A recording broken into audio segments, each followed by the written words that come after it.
दोस्तों, आज मैं आप लोगों को अपने क्रोटन के प्लांट के बारे में कुछ बताऊंगा। जैसा कि आप सभी को मालूम है, इस समय पूरे उत्तर भारत में बहुत ही तेज़ ठंड पड़ रही है और पाला भी पड़ने की संभावना है।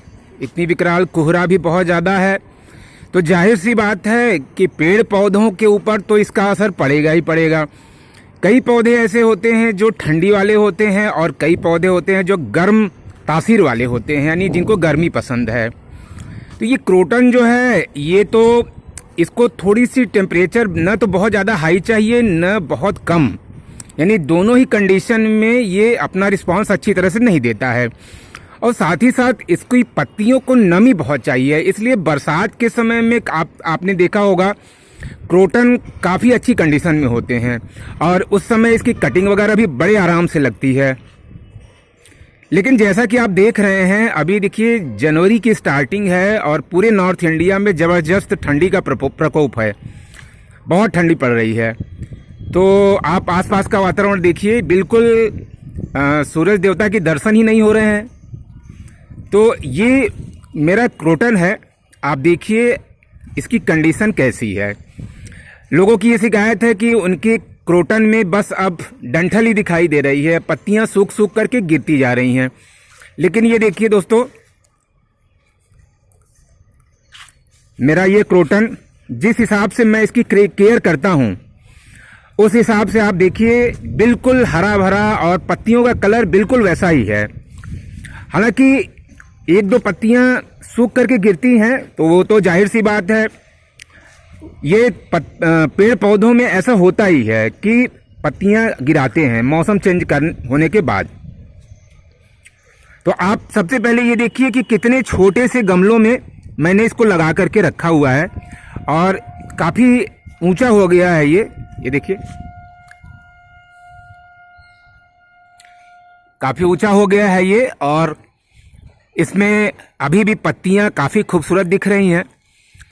तो आज मैं आपको यही बताऊंगा कि ठंड के महीने में भी अपने क्रोटन के प्लांट में कैसे आप केयरिंग करें कि उसकी पत्तियां और उसकी खूबसूरती सब बरकरार रहें।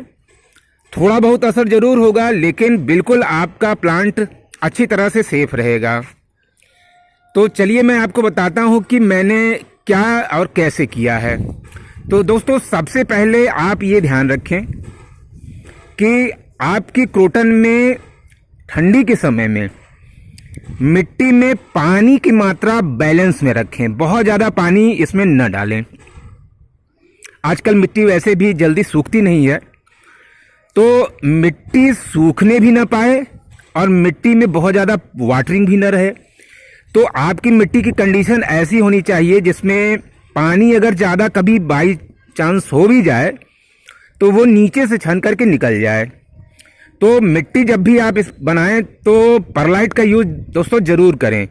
परलाइट में आप छोटे छोटे कंकड़ वगैरह ले सकते हैं, या जो मोटी वाली बजरी यानी रेत होती है उसको आप ले सकते हैं। ये बहुत इम्पॉर्टेंट होता है क्रोटन के लिए। मिट्टी की कंडीशन बहुत इम्पॉर्टेंट होती है, यानी मिट्टी बहुत जल्दी मिट्टी सूखती भी है। तो गर्मी में आप पानी चाहे जैसे डालें कोई दिक्कत नहीं है, गमला भर भी जाए एक बार पानी से तब भी कोई दिक्कत नहीं है। लेकिन ठंड में तो ये ध्यान रखना पड़ेगा आपको कि आपकी क्रोटन को बहुत ज़्यादा पानी न मिले। तो पहला लेसन आपका यही है, पानी डालना भी है, ध्यान रखें इसमें। लेकिन जब मिट्टी बिल्कुल सूख जाए तो हल्का सा वाटरिंग इसमें कर दें। तीसरी बात यह है कि दोस्तों, इसकी पत्तियां इसलिए सूख के गिरती हैं कि पत्तियों की जो नमी होती है वो खत्म होने लगती है ठंडी के मौसम में। तो हमें ये क्या करना है कि आप एक स्प्रे बोतल ले लें और उसमें पानी भर लें और दिन में बीच बीच में स्प्रे करते रहें। यानी अगर दिन भर में अगर 2 बार भी आपने पत्तियों पर स्प्रे कर दिया है तो इसकी जो नमी है वो बरकरार रहेगी। तो सब ये इम्पॉर्टेंट बात है, नमी का होना। पत्तियों में अगर नमी नहीं रहेगी तो क्रोटन जो है वो फिर धीरे धीरे क्या होगा ना कि अपनी पत्तियां जो है गिराने लगेगा।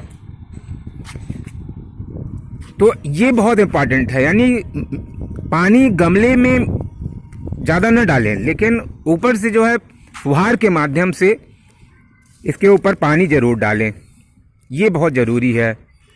तो अभी अभी मैंने इसमें हल्का सा वाटरिंग किया हुआ है, तो आप देख रहे हैं कि पत्तियां बिल्कुल चमक रही हैं।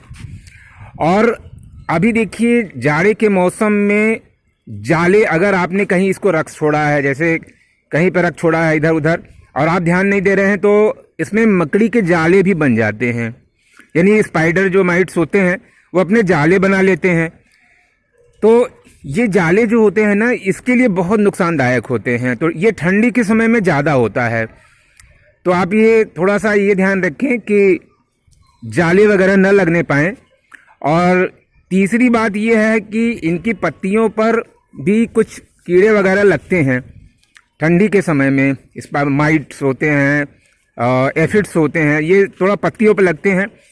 तो आप क्या करें कि एक बोतल में थोड़ा नीम ऑयल घोल करके और कभी कभी स्प्रे किया करें इस पर। और या अगर आपके पास नीम ऑयल नहीं है तो आप सिंपली डिटॉल जो है 1 लीटर पानी में आधा चम्मच डिटॉल घोल करके और पूरे पेड़ को, पौधे को जो है आप नहला दिया करिए जो है। लेकिन रोज़ नहीं करना है, ये आप महीने में 1 बार कर सकते हैं। और जाड़े के समय में अगर मान लीजिए आपका क्रोटन बिल्कुल इस तरह से डंडी वाला रह गया है, मान लीजिए पत्ती बिल्कुल गायब हो चुकी है, तो ख़त्म हो चुका है, डेड हो चुका है, लेकिन दोस्तों ऐसी बात नहीं है। आप उसकी सेवा करते रहिए, उसको खाद वगैरह देते रहिए, अच्छी बायो फर्टिलाइज़र, और उसका ध्यान रखिए। तो जैसे ही हल्का से टेम्परेचर बढ़ेगा ना, तो उसमें पत्तियां आना शुरू हो।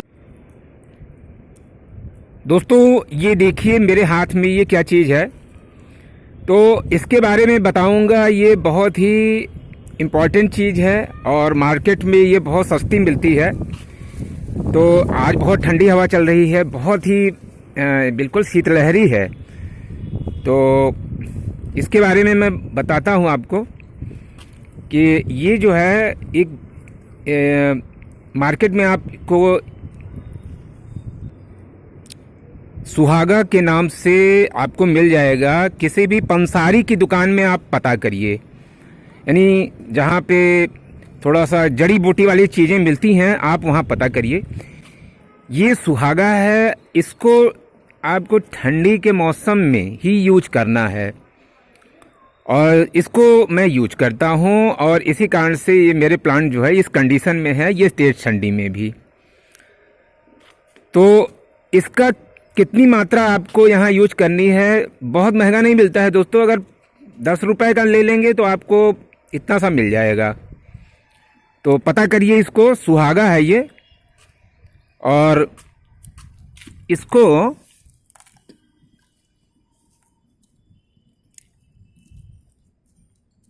इतना सा पार्ट, बस ये आपको इस तरह से डाल करके इसको दबा देना है दोस्तों। इस तरह से दबा दें। आप मार्केट में पता करिए, ये सुहागा है।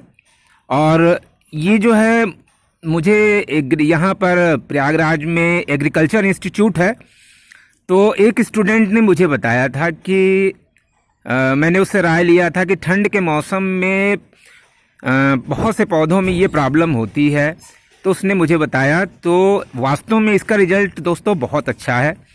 तो आप भी इस सीक्रेट को जान लीजिए और इस तरह से मिट्टी में इसको दबा दीजिए। तो ये है सुहागा, बहुत अच्छी चीज़ है ये। इससे पौधों पर कोई भी साइड इफ़ेक्ट नहीं होता है। ये एक कोई ख़तरनाक केमिकल भी नहीं है। तो आप इसको जो है ले आइए, और इंग्लिश में इसको बोरेक्स कहते हैं, आप पता करिए। हाँ, बोरेक्स है ये, हिंदी में सुहागा बोलते हैं। तो आप मार्केट में जाएंगे ना, तो आप दुकानदार से ये बोलिए कि प्लांट्स में डालने वाला जो सुहागा होता है वो दीजिए, तो आपको वो निकाल करके देंगे। और इसके कई फ़ायदे हैं। इसके फ़ायदे सबसे पहले तो ये हैं कि ये फंगस को भी दूर करता है। अगर जड़ों में फंगस लग जाता है तो एक तरह से ये एंटीबैक्टीरियल और एंटी माइक्रोबियल है। तो दोस्तों आप ये सुहागा का प्रयोग करें और आप अपने क्रोटन के प्लांट को देखेंगे तो कितनी भी तेज ठंड रहेगी, बिल्कुल हरा भरा रहेगा। तो दोस्तों यही है, ये काम आप करें। बाकी जो पहले मैंने बताया है जो काम, तो आप उसको भी करें, क्योंकि पूरे पौधे की एज ए होल जो है सेवा करनी पड़ती है, तब वो अच्छे रिस्पांस देते हैं। और अभी इसके कटिंग लगाने का मौसम दोस्तों नहीं आया है। कटिंग इसका आप अगर लगाना चाहेंगे तो फरवरी का महीना, फरवरी मार्च, या तो फिर बरसात में लगाइए। तो दोस्तों ये वीडियो मेरा कैसा रहा, अगर आपको ये इन्फॉर्मेटिव लगा हो और तो लाइक करें, और अगर नए हो तो मेरे चैनल को दोस्तों सब्सक्राइब कर लें। तो इसी तरह से एक बार फिर मिलते हैं एक अच्छे से वीडियो के साथ। तब तक के लिए हैप्पी गार्डनिंग, टेक केयर।